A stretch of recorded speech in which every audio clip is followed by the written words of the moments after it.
அனைவருக்கும் வணக்கம். இப்போ எல்லாரும் என்ன நினைக்கிறாங்கன்னா, நம்ம சிவில் ஜட்ஜ் ஆக போகிறோம், ஏபிபி ஆக போகிறோம், டிஸ்ட்ரிக்ட் ஜட்ஜ் ஆக போகிறோம், அது படித்தால் மட்டும் போதும் அப்படின்னு நினைக்கிறாங்க. அது தவறு என்று சொல்ல மாட்டேன். அது மட்டும் அல்லாமல் அதையும் தாண்டி மற்ற விஷயங்கள்லாம் செய்தால்தான் நாம் பாஸ் பண்ண முடியும். உதாரணத்துக்கு பார்த்தீங்கன்னா, இப்போ 100 மீட்டர் ஓட்டப்பந்தயம் இருக்குல்ல, அவன் டெய்லி கிரவுண்டுக்கு போயிட்டு 100 மீட்டர் ஓட்டு வந்துடுறான் இல்லையே. என்ன செய்கிறான்? வார்ம் அப் பண்ணுறல மற்ற ஆக்டிவிட்டீஸ் உடற்பயிற்சிகள் இருக்குதுல்ல. முதல்ல கொஞ்ச நேரம் என்ன பண்ணுவாங்க, கொஞ்சம் ஓடுவாங்க, வார்ம் அப் பண்ணுவாங்க, மற்றதெல்லாம் எக்ஸசைஸ் என்னென்ன பண்ணணும் எல்லாம் ஃபிசிஷியன் தெரியும் அவருக்கு. அவர் தான் அந்த உடற்பயிற்சியினுடைய அந்த ஆசிரியர் கற்றுத்தருவார், இதெல்லாம் செய்யணும் என்று. அதுபோல் நாம் அந்த தேர்வில் வெற்றி பெற வேண்டும் என்றால் முதல்ல உடல் பக்குவம் வேண்டும். ஏனென்றால் ஒரு நாளைக்கு 10 மணி நேரம் படிக்கணும். அப்போது அந்த உடலானது அந்த பக்குவத்தை பெறுவதற்காக உடல் பக்குவத்திற்கு நாம் என்னென்ன செய்ய வேண்டுமோ அதை செய்ய வேண்டும். அதே போன்று நாம் ஃபிக்ஸ் செய்திருக்கின்ற கோல், நாம் நிர்ணயித்திருக்கின்ற அந்த இலக்கை அடைவதற்கான மன உறுதி, மன வைராக்கியம் வேண்டும் என்றால் அந்த மனனுடைய பக்குவம் வேண்டும். நான் கண்டிப்பாக இதை முடிப்பேன் என்று ஒவ்வொரு நாளும் நினைத்து ஆர்வத்தோடு படிக்க தோன்றும்.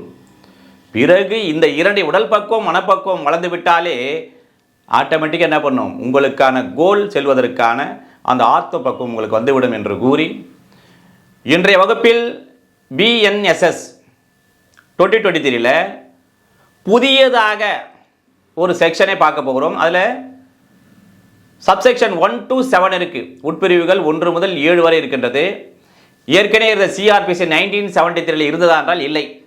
மெர்சி பெட்டிஷன் முன்னெல்லாம் நம்ம என்ன பண்ணோம், article 72 before president, article 161 before governor பார்த்தோமே தவிர சிஆர்பிசியில் இல்லாத ப்ரொவிஷன் இப்போ மெர்சி பெட்டிஷன் நம்ம சிஆர்பிசிலே சொல்லப்பட்டிருக்கிற ஒரு பிரிவு தான் பார்க்க போகிறோம். அது என்னவென்றால் சாப்டர் 34 இருக்கு. என்னது? Execution, suspension, remission and commutation of sentences. Already 32 இந்த சாப்டரில் சிஆர்பிசியில். சரி, இங்கே அதில் ஈல ஏபிசிடிஇ இருக்குல்ல, அது இப்போ கடைசியாக பார்த்தீங்கன்னா சஸ்பென்ஷன், நிறுத்தி வைத்தல், அந்த நிறைவேற்றுதலை நிறுத்தி வைத்தல், தூக்கு தண்டனையை. ரெமிஷன், அதையும் செய்து ரெமிஷன் பண்ணுது. அல்லது கம்யூட்டேஷன் ஆஃப் சென்டென்ஸ், அதனுடைய தண்டனை என்ன பண்ணுது, கமிட் பண்ணுற குறைத்தல். சரி, இவ்வாறெல்லாம் செய்வதில் வருகிறதா என்னது 472. இது நியூலி ஆடடு, சிஆர்பிசியில் ஏற்கனவே இல்லை. என்னவென்றால் மெர்சி பெட்டிஷன் இன் டெத் சென்டென்ஸ் கேசஸ். ஒரு மரண தண்டனை விதித்த அந்த வழக்கிலே கருணை மனுவை தாக்கல் செய்தல் பற்றி சொல்வதுதான் இந்த பிரிவு. சரி, இப்போ எத்தனை உட்பிரிவுகள் இருக்கிறது? உட்பிரிவு 1 முதல் 7 வரை இருக்கின்றது இந்த 472. என்ன சொல்றாங்க? A convict under sentence of death. இப்போ இவன் நீதிமன்றத்தால், இந்த நீதிமன்றமானது விசாரணை செய்து, உதாரணத்துக்கு மர்டர் பண்ணியிருக்கிறான் அல்லது ரேப், அந்த மாதிரி குற்றமாக இருக்கின்ற போது இந்த நீதிமன்றமானது இவனுக்கு வழக்கு விசாரணை செய்து இவன் மீது குற்றம் நிரூபிக்கப்பட்ட பிறகு இவனுக்கு மரண தண்டனை விதிக்கப்பட்டிருக்கின்றது. சரி, அல்லது அப்படி இவன் இருக்கல, இவன் அல்லது இஸ் லீகல் ஏர், அல்லது இவனுடைய சட்டப்படியான வாரிசுகள், ஆர் எனி அதர் ரிலேட்டிவ்ஸ், அல்லது இவனுடைய வேறு எந்த உறவினர்கள் என்ன செய்யலாம் என்று சொன்னால், மே if already not submitted Mercy petition இருக்கார்ல, இவனுக்காக இவனோ அல்லது இவருடைய சட்ட வாரிசோ அல்லது உறவினர்களோ ஒரு கருணை மனுவினை தாக்கல் செய்யாத இருக்கின்ற பொழுது என்ன செய்யலாம்? ஃபைல் ஏ மெர்சி பெட்டிஷன், கருணை மனுவினை தாக்கல் செய்யலாம். அப்போ என்ன கேள்வி? யாரெல்லாம் ஆஸ் பர் பிஎன்எஸ்எஸ் 2023 472 படி யாரெல்லாம் கருணை மனு தாக்கல் செய்யலாம் என்றால், தண்டனை பெற்ற இவன் அல்லது இவனுடைய சட்ட வாரிசு அல்லது இவனுடைய எந்த ஒரு உறவினர் பண்ணலாம். சரி, யார் முன்னால் செய்தல் வேண்டும்? Before whom it has been filed. Or submitted என்றால் பிஃபோர் பிரசிடென்ட் ஜனாதிபதி முன்னாலும் அல்லது கவர்னர், ஜனாதிபதினா இந்தியாவினுடைய ஜனாதிபதி பிரசிடென்ட், அதே போன்ற ஒவ்வொரு மாநில அரசனுடைய ஆளுநர்கள் முன்னிலையில் இந்த கருணை மனுவினை தாக்கல் செய்தல் வேண்டும். சரி, அப்படி என்றால் எந்த ப்ரொவிஷன் எங்கே சொல்லப்பட்டுள்ளது? Before president or before governor என்றால் விச் ஆர்டிகல் சேஸ் என்றால் article 72 of constitution of India 1950. ஷரத்து 72 இந்திய அரசியல் சட்டம் 1950 படி ஜனாதிபதி முன்னாலும், அதே போன்று கவர்னர் முன்னால் என்றால் ஷரத்து 161 இந்திய அரசியல் சட்டம் 1950 முன்னாலும் அதன்படியும் தாக்கல் செய்ய வேண்டும் என்று சொல்கிறது. சரி, அடுத்த கேள்வி என்ன சார்? அப்படி என்றால் இவனோ அல்லது இவனுடைய சட்ட வாரிசோ இவனுடைய உறவினர்களோ எத்தனை நாட்களுக்குள்ளாக இந்த கருணை மனுவினை தாக்கல் செய்தல் வேண்டும்? அடுத்த கேள்வி இல்லை, எத்தனை நாளுக்குள்ள? 30 நாட்களுக்குள்ளாக, வித்தின் 30 டேஸ். சரி சார், வித்தின் 30 டேஸ் என்பதை எந்த தேதியிலிருந்து நாம் எடுத்துக்கொள்ளுதல் வேண்டும்? எந்த தேதியிலிருந்து என்றால் from the date on which superintendent of the jail, அதாவது இப்போ இவன் ஜெயிலில் இருக்கிறான், அப்போதான் அவன் டிஸ்டன்ஸ் கொடுத்துட்டாங்கல்ல, அப்போ இந்த சிறைச்சாலையினுடைய கண்காணிப்பாளர் அவர்கள் என்ன பண்ணும்? இவனுக்கு இன்ஃபார்ம் டேட் பண்றாரு. எந்த டேட்ல? அவர் இன்ஃபார்ம் பண்ண தேதியிலிருந்து. எதை இன்ஃபார்ம் பண்ண தேதியிலிருந்து? அடுத்த கேள்வி என்று சொன்னால், இப்போ இங்கே கிளாஸ் 1 கிளாஸ் 2 பார்த்துங்க. இப்போ clause 1 inform him about dismissal of appeal review or special leave to appeal by the Supreme Court. என்ன சொல்றாங்க? அந்த சிறைத்துறையினுடைய கண்காணிப்பாளர் அவர்கள் இவனுக்கு இன்ஃபார்ம் பண்றாரு. என்னன்னு? நீ மேல்முறையீடு செய்தல, உன்னுக்கு மரண தண்டனை வழங்கப்பட்டு விட்டது நீதிமன்றத்தால், நீ அப்பீல் போனல, மேல்முறையீடு போனல, அது டிஸ்மிஸ் செய்து விட்டது என்று சொன்ன அதை அறிவித்த தேதியிலிருந்து 30 நாட்களுக்குள்ளாக, அல்லது இவர் ரிவ்யூ போயிருக்கிறான், மறு ஆய்வு செய்யுங்கள், என்னுடைய மரண தண்டனை விதித்து விட்டார்கள், இதை மறு ஆய்வு செய்யுங்கள் என்று ரிவ்யூ போயிருக்கிறான். அந்த ரிவ்யூவும் டிஸ்மிஸ் ஆகி போச்சு. அதனால் இப்போ சூப்பரன் சொல்றாரு, ஐயா நீ போட்டு ரிவ்யூ போட்டதில்லப்பா, அந்த ரிவ்யூவும் டிஸ்மிசல் தள்ளுபடி செய்யப்பட்டு விட்டது என்று தெரிவித்த 30 நாள்ல இருந்து. ஆர் அவன் என்ன பண்றான்? எனக்கு சிறப்பு அனுமதி வேண்டும். எதுக்கு அவனுக்கு சிறப்பு அனுமதி வேண்டும்? நான் உச்ச நீதிமன்றத்தில் மேல்முறையீடு செய்வதற்காக எனக்கு ஸ்பெஷல் லீவ், சிறப்பு அனுமதி வேண்டும் என்று நீ தாக்கல் செய்திருந்தப்பா, அந்த ஸ்பெஷல் லீவ் பெட்டிஷனும் அந்த மனுவும் தள்ளுபடி செய்யப்பட்டது என்று இவனுக்கு என்ன பண்றாரு? அந்த சூப்பர்டென்ட் சிறைத்துறையினுடைய கண்காணிப்பை தெரிவித்த நாளிலிருந்து 30 நாட்களுக்குள்ளாக அந்த as per 472 of BNSS 2023 Mercy petition தாக்கல் செய்யலாம் என்று சொல்கிறது. அவனோ அல்லது அவனுடைய சட்ட வாரிசுகளோ அல்லது அவனுடைய உறவினர்களோ. சரி, இப்போ கிளாஸ் 2 பாருங்க. கிளாஸ் 2 சொல்லுது, inform him about date of confirmation of sentence of death by High Court and time allowed to file an appeal or special leave in the Supreme Court has expired. என்ன சொல்றாங்க? இப்போ இவனுக்கான தண்டனை கொடுத்து விட்டார்கள். உதாரணத்துக்கு court of தண்டனை கொடுத்து விட்டார்கள். பிறகு அப்பீல் போறான், எங்க ஹைகோர்ட் உயர்நீதிமன்றம் அப்பீல் போறான். அங்க என்ன பண்ணாங்க? டெத் சென்டென்ஸ் இவனுக்கு உறுதி செய்து விட்டார்கள். Confirmed death sentence by High Court. என்ன அப்போ என்ன பண்ணான்? அப்பீல் அதை முடிஞ்சிச்சு. பிறகு இவன் அப்பீல் மேல்முறையீடு செய்ய வேண்டியிருக்கின்றது, அல்லது ஸ்பெஷல் லீவ் சிறப்பு அனுமதி எங்கே உச்ச நீதிமன்றத்தில் நான் மனு தாக்கல் செய்ய வேண்டும் என்னுடைய அந்த கன்ஃபர்மேஷனை எதிர்த்து என்று அவன் சொல்கின்ற அந்த அப்பீல் பீரியட், இதில் அப்பீல் பீரியடும் அந்த ஸ்பெஷல் லீவ் கேட்டு தாக்கல் செய்த மனுவுக்கான அந்த லிமிட்டேஷன்ஸ் காலக்கெடுவானது எக்ஸ்பைரி காலாவதியான தேதியிலிருந்து சொல்றாங்க, சொன்ன தேதியிலிருந்து சுப்ரீம் சொல்றாரு. அப்போ அதனுடைய அப்பீல் பீரியட் முடிஞ்சிருக்க வேண்டும். ஸ்பெஷல் லீவுக்கான லிமிடேஷனும் காலாவதியான தேதியிலிருந்து 30 நாட்களுக்குள்ளாக இவனோ அவருடைய சட்ட வாரிசோ அல்லது இவனுடைய உறவினர்களோ as per 472 of BNSS 2023 Mercy petition என்ன பண்ணலாம்? அந்த கருணை மனுவினை தாக்கல் செய்யலாம் என்று சொல்வதுதான் சப்செக்ஷன் 1. இப்போ சப்செக்ஷன் 2 உட்பிரிவு 2 என்ன சொல்கிறது என்பதை பற்றி பார்ப்போம். Petition under subsection 1 as may initially made to governor and on its rejection நிராகரித்து விட்டாலோ or disposal தள்ளுபடி செய்து விட்டாலோ petition shall be made to the president இப்போ இவன் என்ன பண்ணார், முதலாக இவன் என்ன பண்ணார், கருணை மனுவினை ஆளுநரிடம் கொடுக்கிறார்.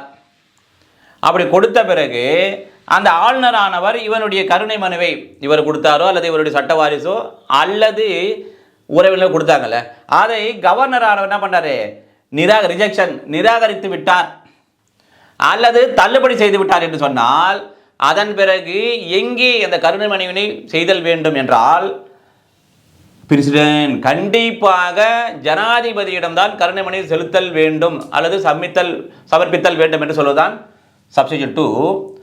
பிறகு டைம் பீரியட், அப்படி என்றால் அந்த மனுவினை கவர்னர் நிராகரித்து விட்டார், ஜனாதிபதியிடம் தாக்கல் செய்ய வேண்டும் என்றால் அதற்கான கால அளவு எவ்வளவு என்று சொன்னால், within a 60 days from the date of rejection or disposal of such petition. அவ்வாறு இவனுடைய கருணை மனுவினை ஆளுநர் அவர்கள் நிராகரித்து விட்டார் அல்லது தள்ளுபடி செய்து விட்டார் என்றால், அந்த தேதியில் இருந்து எத்தனை நாட்களுக்கு, 60 நாட்களுக்குள்ளாக அவன் என்ன பண்ணும், இந்த கருணை மனுவினை தாக்கல் செய்ய வேண்டும் என்று சொல்கிறது. இதுதான் 472 சப்ஸ்டிட்யூட் 2. சரி, இப்போ சப்ஸ்டிட்யூட் 3க்கு வாங்க. உட்பிரிவு 3 என்ன சொல்கிறது என்று சொன்னால், the superintendent of the jail, அதாவது சிறைத்துறையினுடைய அந்த கண்காணிப்பாளர் அல்லது officer in charge of the jail, அந்த சிறையினுடைய காவல் கண்காணிப்பாளர் சொல்ல மாதிரி அந்த சிறைச்சாலையினுடைய பொறுப்பு அலுவலர் அல்லது எவ்வரி கான்விக்ட் மோர் தென் ஒன் கான்விக்ட் இன் ஏ கேஸ். ஒவ்வொரு இப்போ குற்றவாளி இருக்கிறான், அந்த குற்றவாளியில் ஒன்றுக்கு மேற்பட்ட குற்றவாளிகள் இருக்கின்ற போது also file Mercy petition within 60 days. ஒரு குற்றவாளி இருந்தாலும் 2 குற்றவாளி எத்தனை பேர் இருந்தாலும் என்ன பண்ணும், அந்த பெட்டிஷனை என்ன பண்ணும், 60 நாட்களுக்குள்ளாக தாக்கல் செய்ய வேண்டும் என்று சொல்கிறது. ஆன் நான் ரிசிப்ட் ஆஃப் சர்ச் petition from the other convicts, superintendent of the jail shall send the names, addresses, copy of the record of the case and all other details of the case to the central government or state government for consideration along with the said mercy petitions. இப்போ இன்னொரு கேள்வி sir, இப்போ ஒரு வழக்கில் இவனோட சேர்த்து இந்த convict குற்றவாளியோட சேர்த்து இன்னும் 3 குற்றவாளிகளுக்கு தூக்கு தண்டனை கொடுத்து விட்டார்கள். 2 பேரே என்ன பண்ணானுங்க, மெர்சி பெட்டிஷன் ஃபைல் பண்ணிட்டானுங்க. பிறகு பார்த்தோன்னா 2 பேர் இல்லைன்னா 3 பேர் பண்ணிட்டாங்க, ஒருத்த மட்டும் என்ன பண்ணோம், இந்த மெர்சி பெட்டிஷனை ஃபைல் பண்ணவில்லை.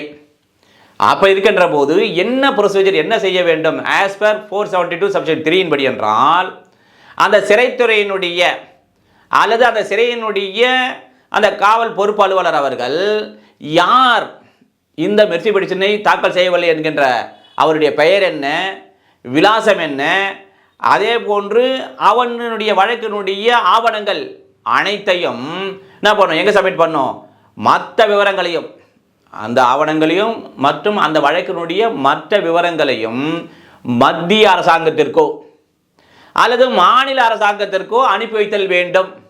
சார், எதற்காக அனுப்பி வைக்க வேண்டும் என்னவென்று சொன்னால், இப்போ 4 பேரில் 3 பேர் தான் அப்பீல் போயிருக்கிறான். ஒருத்தர் அப்பீல் போயினுடைய விவரங்கள் தான் அனுப்புகிறாரு. எதற்காக என்றால், அந்த 3 பேர் தாக்கல் செய்துள்ள கருணை மனுவுடன் இவனுடைய அந்த விவரங்களை இவனுக்காகவும் அந்த மனுவிலே கருணை மனுவிலே பரிசீலனை செய்வதற்காக அனுப்பி வைத்தல் வேண்டும் என்று சொல்வதுதான் 472 சப்செக்ஷன் 3. இப்போ சப்செக்ஷன் 4 என்ன சொல்கின்றது என்பதை பற்றி பார்ப்போம். சென்ட்ரல் கவர்மெண்ட் ஷல் மேண்டேட், கண்டிப்பாக வேண்டும், on receipt of the mercy petition seeks the comments of the state government and மேலும் consider the petition along with the records of the case and make recommendation to the president in this behalf. இது வரைக்கும் ஒன்று பார்த்துருவோம். இப்போ இவன் கொடுத்த அல்லது இவனுடைய சட்ட படியான அந்த வாரிசுகள் அல்லது உறவினர்கள் கொடுத்த அந்த கருணை மனுவினை பெற்றுக்கொண்ட பிறகு, மத்திய அரசாங்கம் பெற்றுக்கொண்ட பிறகு என்ன செய்ய வேண்டும் என்று சொன்னால், அந்த மாநில அரசினுடைய கருத்துரைகளை கேட்டறிதல் வேண்டும். பிறகு இந்த வழக்கினுடைய அந்த ஆவணங்களை அத்துடன் சேர்த்து பரிசீலனை செய்தல் வேண்டும்.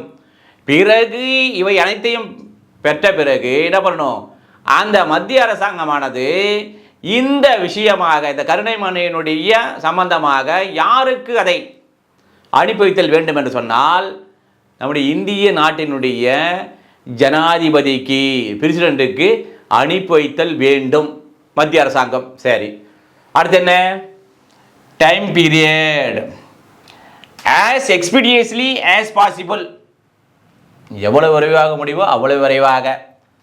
within 60 days from the date of receipt of comments of the state government and records from superintendent of the jail. எத்தனை, அதாவது இந்த மாநில அரசாங்கனுடைய கருத்துரைகளை பெற்ற நாளிலிருந்து, அதே போன்று சிறைச்சாலையினுடைய கண்காணிப்பாளனுடைய என்ன பெற்ற பிறகு, அந்த ஆவணங்களை அவரிடமிருந்து பெற்ற பிறகு, அந்த நாளிலிருந்து வெகு விரைவாக எவ்வளவு சீக்கிரம் முடியுமோ அவ்வளவு சீக்கிரமாக as expeditiously as possible அதனை என்ன பண்ணும், முடித்து வைப்பதற்காக மத்திய அரசாங்கமானது அந்த ஜனாதிபதிக்கு அனுப்பி வைத்தல் வேண்டும் என்று சொல்லப்படுகின்றது இந்த சப்செக்ஷன் 4ல். இப்போ ஒரு கேள்வியை கேட்கலாம். அதில் இப்போ மத்திய அரசாங்கத்திடமும் சமர்ப்பிக்கப்பட்ட அந்த கருணை மனுவினை அந்த மத்திய அரசாங்கமானது ஜனாதிபதிக்கு எத்தனை நாட்களுக்குள்ளாக அதை முடிப்பதற்காக அனுப்பி வைத்தல் வேண்டும் என்று சொன்னால் 60 நாட்களுக்குள்ளாக அதை ஜனாதிபதிக்கு அனுப்பி வைத்தல் வேண்டும் என்று ஒரு கேள்வியாக நீங்கள் ப்ரிப்பேர் பண்ணீங்க. சரி, அடுத்த சப்செக்ஷன் 5க்கு வாங்க. உட்பிரிவு 5 என்ன சொல்கிறது என்றால், த பிரசிடென்ட் மே, இது மே தான், consider, decide and dispose of the mercy petition and in case there are more than one convict in a case the petition shall be decided by the president together in the interest of justice. என்ன சொல்றாங்க, அவ்வாறு இப்போ அந்த கருணை மனுவானது ஜனாதிபதியிடம் சென்ற பிறகு அவர் என்ன பண்ணாரு, அதை கருத்தில் எடுத்துக்கொள்வதற்கு அல்லது அதை என்ன பண்ணாரு, டிசைட், தீர்மானிக்கிறார். இந்த கருணை மனு இவன் போட்டிருக்கான், யாரு இவன் கருணை மனு போட்டிருக்கான், இவன் என்ன பண்ணலாம், அந்த தூக்கு தண்டனையிலிருந்து ஆயுள் தண்டனையாக குறைக்கலாமா, இல்லை தண்டனை இல்லாமல் விட்டுடலாமா, இல்லை 10 ஆண்டு பண்ணலாமா என்று அதை முடிவு செய்வதற்காக அப்புறம் என்ன, டிஸ்போஸ், அதை முடிச்சு வச்சிடணும், முடித்து வைப்பதற்காக, அதை தீர்மானித்தல், டிஸ்போஸ்னா முடித்து வைத்தல் அந்த பெட்டிஷனை. அண்ட் மேலும் அந்த கேஸில் இப்போ இருக்காங்க, இவன் இருக்கிறான், இவனோட சேர்த்து இன்னும் 2-3 பேர் இருக்காங்கன்னு சொன்னால், அப்போ என்ன பண்ணுறான், 3 பேர் அந்த கருணை மனுவை போட்டிருக்கிறாங்கன்னு சொன்னால் அது எவ்வாறு தனித்தனியாக போட்டிருக்காங்க, 3 பேர் இருக்காங்க, 3 பேரும் 3 பெட்டிஷன் போட்டானுங்க. இந்த சூழ்நிலையில் இவ்வாறு இருக்கின்ற பொழுது அவ்வாறு தாக்கல் செய்த அந்த 3 கருணை மனுக்களை ஜனாதிபதியானவர் எவ்வாறு அதனை பரிசீலிக்க எடுத்துக்கொள்ள வேண்டும், எவ்வாறு அதனை முடிவு செய்தல் வேண்டும் என்று சொன்னால், அவை அனைத்தையும் ஒன்றாக சேர்த்து எல்லா கருணை மனுக்களையும் டுகெதர்னது ஒன்றாக அதனை விசாரணை செய்தல் அல்லது அதனை முடிவு செய்தல் வேண்டும். எதற்காக, நீதியினுடைய நலன் கருதி, இன்ட்ரெஸ்ட் ஆஃப் ஜஸ்டிஸ், நீதி நலன் கருதி என்ன பண்ணும், அனைத்து கருணை மனுக்களையும் ஒன்றாக சேர்த்து முடிவு செய்தல் வேண்டும் அல்லது விசாரித்தல் வேண்டும் என்று சொல்லுகின்றது. அதான் சப்செக்ஷன் 5. இப்போ சப்செக்ஷன் 6 என்ன சொல்கின்றது என்பதை பற்றி பார்ப்போம். Upon receipt of the order of the president on the mercy petition, the central government shall within 48 hours communicate to the same to the Home Department of the state government and the superintendent of the jail or officer in charge of the jail. என்ன சொல்றது இந்த உட்பிரிவு என்று சொன்னால், இப்போ இவனுடைய Mercy petition ஆனது, அதாவது பிரசிடென்ட் ஒரு உத்தரவு பிறப்பிக்கிறார், என்ன பண்றாரு, ஆமாம் இதை உறுதி செய்யுங்கள், தூக்கிலிடுங்கள் சொல்றாரு, இல்ல அது விடுதலை செய்யுங்கள், ஏதோ ஒரு உத்தரவினை பிறப்பிக்கிறார். அந்த உத்தரவினை மத்திய அரசாங்கமானது பெற்றுக்கொள்கிறது. பிரசிடென்ட் ஜனாதிபதியுடைய உத்தரவை பெற்றுக்கொண்ட பிறகு அந்த உத்தரவினை யார் யாருக்கெல்லாம் தெரிவித்தல் வேண்டும், எத்தனை மணி நேரத்திற்குள் தெரிவிக்க வேண்டும் என்று சொன்னால் 48 மணி நேரத்திற்குள்ளாக மத்திய அரசாங்கம் ஷல் தான், ஷல் வித்தின் 48 ஹவர்ஸ். இப்போ ஒரு கேள்வி ஒரு ஆப்ஷன்ல வரும், அதை வந்து எத்தனை மணி நேரத்துக்குள்ளதோட நீங்க 48 ஹவர்ஸ் தானே இருக்கு, அப்போ 2 days 2 days அப்படின்னு எழுதுனீங்கன்னா இஸ் கரெக்ட் ஆன்சர்னா நோ. அப்ப என்ன பண்ணும் 48 ஹவர்ஸ். எப்பயுமே நான் சொல்றது வழக்கமாக உண்டு, எக்ஸாம் பாயிண்ட் ஆஃப் வியூல you won't give any interpretation other than law. வேற ஆக்ட்ல என்ன வேர்ட்ஸ் யூஸ் பண்ண அதை அப்படியே நீங்க என்ன பண்ணும் பயன்படுத்தினால் ஃபுல் மார்க் கிடைக்கும். 48 ஹவர்ஸ் இருக்கு, அப்போ 2 days சொன்னா ரைட் ஆன்சரா நோ. அப்போ 48 மணி நேரத்திற்குள்ள அந்த மத்திய அரசாங்கமானது அதை தெரிவித்தல் வேண்டும். இவ்வாறு ஜனாதிபதி அவர்கள் இவருக்கு மரண தண்டனையை உறுதி செய்கிறார். அது மெர்சி பெட்டிஷனை இல்ல டிஸ்மிஸ் பண்ணிட்டாங்க, வாட் எவர் இட் இஸ், அதை தெரிவித்தல் வேண்டும். யார் யாருக்கெல்லாம் தெரிவித்தல் வேண்டும் என்று சொன்னால், ஒரு மாநில அரசாங்கத்தினுடைய உள்துறைக்கு தெரிவித்தல் வேண்டும். மொத்தம் இப்ப இவன் ஜெயில இருக்கான்ல, எந்த உதாரணத்துக்கு புழல் சிறையில் இருக்கிறான். இப்ப அப்படி என்றால் புழல் சிறையில் இருக்கின்ற அந்த சூப்பரிண்டென்டென்ட், அந்த சிறையினுடைய கண்காணிப்பாளருக்கு தெரிவித்தல் வேண்டும். அல்லது அந்த சிறையில் புழல் சிறையில் இருக்கின்ற அந்த சிறையினுடைய பொறுப்பு அலுவலருக்கு தெரிவித்தல் வேண்டும் என்று சொல்லுதான் இந்த உட்பிரிவு 6. சரி, அடுத்து வாங்க சப்செக்ஷன் 7. இது என்ன சொல்கிறது? No appeal shall lie in any court against the order of the president or of the governor made under article 72, article 161 of the Constitution of India 1950 and it shall be final. அதுவே இறுதியானது, முடிவானது.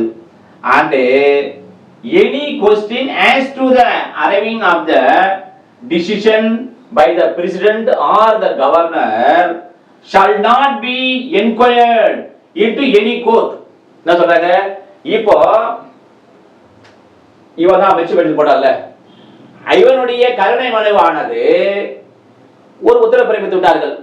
எது? Article 72 படி ஜனாதிபதி அவர்களும், அதே மாதிரி article 161 படி ஆளுநர்களும் ஒரு உத்தரவினை பிறப்பித்து விட்டார்கள் என்று சொன்னால், இதற்கு ஏதாவது மேல்முறையீடு செய்ய முடியுமா? அதை எதிர்த்து ஜனாதிபதியினுடைய உத்தரவை எதிர்த்து மேல்முறையீடு செய்ய முடியுமா? அல்லது கவர்னருடைய உத்தரவை எதிர்த்து மேல்முறையீடு செய்ய முடியுமா? இந்த கருணை மனுவினுடைய அடிப்படையில் பிறப்பித்த உத்தரவை என்றால் நோ, நோ அப்பீல் ஷல் லை. கண்டிப்பாக இந்த மேல்முறையீடு எதுவுமே இதற்கு கட்டுப்படுத்தாது, செய்ய முடியாது. சரி, அதே போன்று இந்த முடிவானது இறுதியானதால் எஸ், பிரசிடென்ட் ஜனாதிபதியும் அதே போன்று ஆளுநரும் அந்த மெர்சி பெட்டிஷன் கருணை மனு மீது பிறப்பித்த உத்தரவுதான் முடிவானது. மேல என்ன சொல்றாங்கன்னா, சப்போஸ் இந்த ஜனாதிபதி மற்றும் கவர்னர் பிறப்பித்த அந்த உத்தரவின் மீது எந்த நீதிமன்றமானது அதை பரிசீலனை செய்வதற்கு அதிகாரம் இருக்கிறது என்றால் no court shall lie inquired into the or as to the order of the president or governor. அந்த ஜனாதிபதியோ அல்லது ஆளுநரோ பிறப்பித்த உத்தரவை பொறுத்து எந்த நீதிமன்றத்திலும் இது பற்றி விசாரணை செய்ய முடியும் என்றால் விசாரணை செய்தல் கூடாது என்று சொல்வதுதான் உட்பிரிவு 7. எனவே BNSS 2023ல இந்த 472 என்பது இந்த பிரிவு மிக மிக முக்கியமானது. கண்டிப்பாக இதுல இருந்து ஒரு கேள்வி வரும் கண்டிப்பா. ஏன்னா சப்செக்ஷன் 1 to 7 இருக்குல்ல, ஒவ்வொரு சப்செக்ஷன்லும் ஒரு கேள்வி நீங்கள் நம்ம இப்போ சொன்ன மாதிரி ஒன்று கேள்வி தான் நான் கொடுத்துருக்கிறேன். நீங்கள் இதிலே பல கேள்விகளை, எத்தனை கேள்விகள் கேட்க முடியுமோ அந்த அத்தனை கேள்விகளையும் நீங்களே தயார் செய்து தொடர்ந்து பயிற்சி செய்து முயற்சி செய்து வந்தால் வெற்றி நிச்சயம் என்று கூறி அடுத்த சந்திப்போம். நன்றி, வணக்கம்.